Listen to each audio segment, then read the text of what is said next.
আসসালামু আলাইকুম। নতুন আরেকটি ভিডিও নিয়ে হাজির হয়ে গেলাম।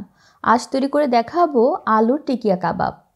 আলু দিয়ে অনেক ধরনের নাস্তা তৈরি করা যায়, তার মধ্যে এটি একটি। আর এই আলু টিকিয়া কাবাবটা খেতে কিন্তু খুব মজা। এছাড়া এটি বার্গারের পেটি হিসেবে কিন্তু আমরা ব্যবহার করতে পারি। আর এটি বিকেলের নাস্তা হিসাবে খুব ভালো মানিয়ে যায়, এমনকি গরম ভাতের সাথেও। যারা আলু খেতে পছন্দ করেন তাদের কাছে এই রেসিপিটা খুব ভালো লাগবে।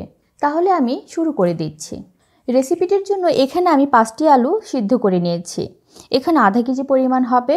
আলুটা সিদ্ধ হওয়ার সঙ্গে সঙ্গে নামিয়ে নিতে হবে। তারপরে সবচেয়ে ভালো হয় আলুটাকে সিদ্ধ করার পরে ঠান্ডা হওয়ার পরে ফ্রিজে রেখে দিলে, তাহলে আলুর ভিতরে যদি পানি থাকে সেই অংশটা অনেকখানি কমে যায়। দেখতেই পাচ্ছেন আলুর ভিতরে যদি পানি ঢুকে যায় তাহলে কিন্তু বাইন্ডের জিনিস অনেকখানি দিতে হয়। যেমন চালের গুঁড়োর পরিমাপটা অতিরিক্ত বেশি দিতে হবে, এমনকি বেসন এবং অন্যান্য যে কোনো জিনিসই বেশি লাগে, তখন কিন্তু আলুর টেস্টটা পাওয়া যায় না। অনেক সময় দেখা যায় আপনি রেসিপির জন্য আলু সিদ্ধ করলেন ঠিক আছে, যখন আপনারা আলুটাকে কষলাতে যাবেন তখন দেখা যায় ভিতর থেকে পানি বের হয়ে আসে, তখন কিন্তু আর সেটা দিয়ে ভালো কোনো রেসিপি তৈরি করা যায় না। আর একটা টিপস হচ্ছে আলুটাকে অতিরিক্ত সময় ধরে সিদ্ধ করবেন না। আলুটাকে সিদ্ধ করার সঙ্গে সঙ্গে নামিয়ে নিতে হবে। 90% সিদ্ধ হলেও চলে, কিন্তু অতিরিক্ত বেশি হয়ে গেলে তখন কিন্তু আর কিছুই বানানো যাবে না। আলুটাকে আমি ভালো করে ম্যাশ করে নিয়েছি।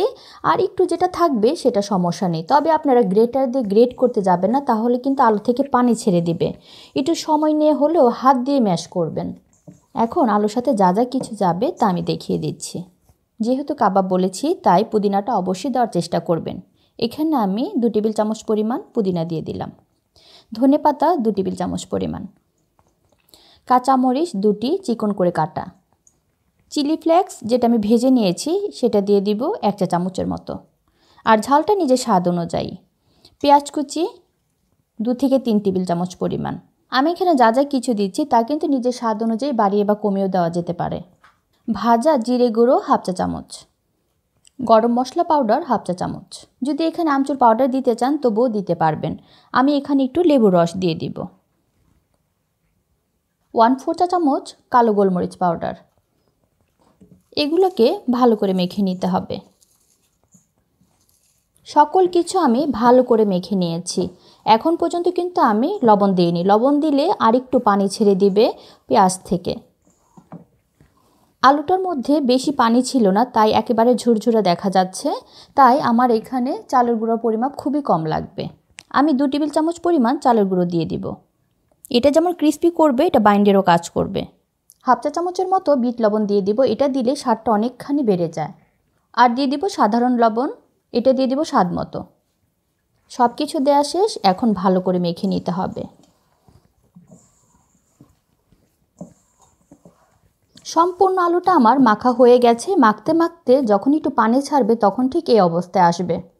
এখন চাইলে হাতটা একটু পরিষ্কার করে নিতে পারেন অথবা ধুয়ে নিতে পারেন, তা না হলে কিন্তু বানানো যাবে না।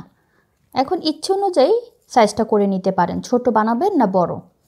যদি দেখেন বাইন্ডের জিনিস অল্প পড়েছে, 1 থেকে 2 টেবিল চামচ পরিমাণ চালের গুঁড়ো দিয়েছেন কিন্তু জোড়া নিচ্ছে না, তখন চাইলে একটি ডিম ভেঙে দিয়েও দিতে পারেন, তাহলে সুন্দরভাবে বাইন্ড হয়ে যাবে। তাহলে আর তেলে দিলে আর ছড়বে না। আমি এই সাইজ করে বানিয়ে নিব। আপনারা আপনাদের খুশি মতো বানিয়ে নিতে পারেন। আমি কিছু কাবাব বানিয়ে নিয়েছি, এখন ভাজতে চলে যাব। চুলাটা ধরিয়ে একটা ফ্রাই প্যানে পরিমাণ মতো তেল দিয়ে দিয়েছি। এটা চাইলে আপনারা শ্যালো ফ্রাইও করতে পারেন। আমি শ্যালো ফ্রাই থেকে আরেকটু পরিমাণে তেল বেশি দিয়েছি, তবে অতিরিক্ত ডুবো তেলে না ভাজাই ভালো। এতটুকু তেল দিলেই যথেষ্ট। তেলটা মোটামুটি গরম হয়ে গেছে। আমি একটুখানি দিয়ে চেক করে দেখেছি। যখনই তেলটা এরকম বুদবুদ করবে তার মানে ভালো করে গরম হয়ে গেছে। এখন চুলার তাপটা মিডিয়াম করে দিয়ে একটি দিয়ে দেখতে হবে ভেঙে যায় কি না। তাহলে আমরা একটু অপেক্ষা করছি। ঠিক আছে, ভেঙে যাবে না। এখন এক এক করে দিয়ে দিতে হবে।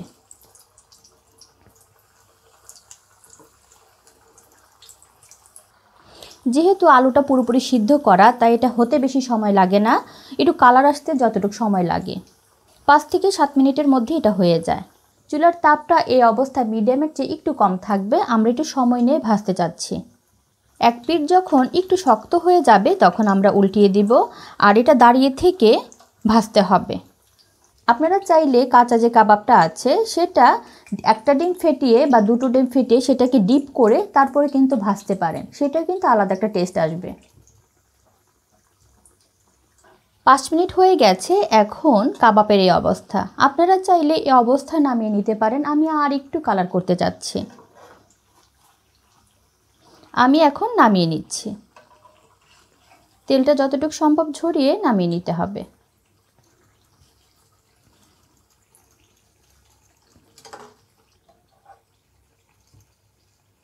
তাহলে আগের মতো করে এক এক করে ভেজে নিচ্ছি। কিছু আমি বানিয়ে নিয়েছি, মোটামুটি ঠান্ডা হয়ে গেছে, এখন আপনাদের সামনে পরিবেশন করে দেখালাম। কালারটা কিন্তু খুবই সুন্দর এসেছে আর উপরটা অনেকখানি ক্রিস্পি। সাউন্ডটা শুনে নিশ্চয়ই বুঝতে পারছেন কত একটা ক্রিস্পি হয়েছে। এটা কিন্তু গরম গরম খেতে হবে, তাহলে এই ক্রিস্পিটা পাবেন।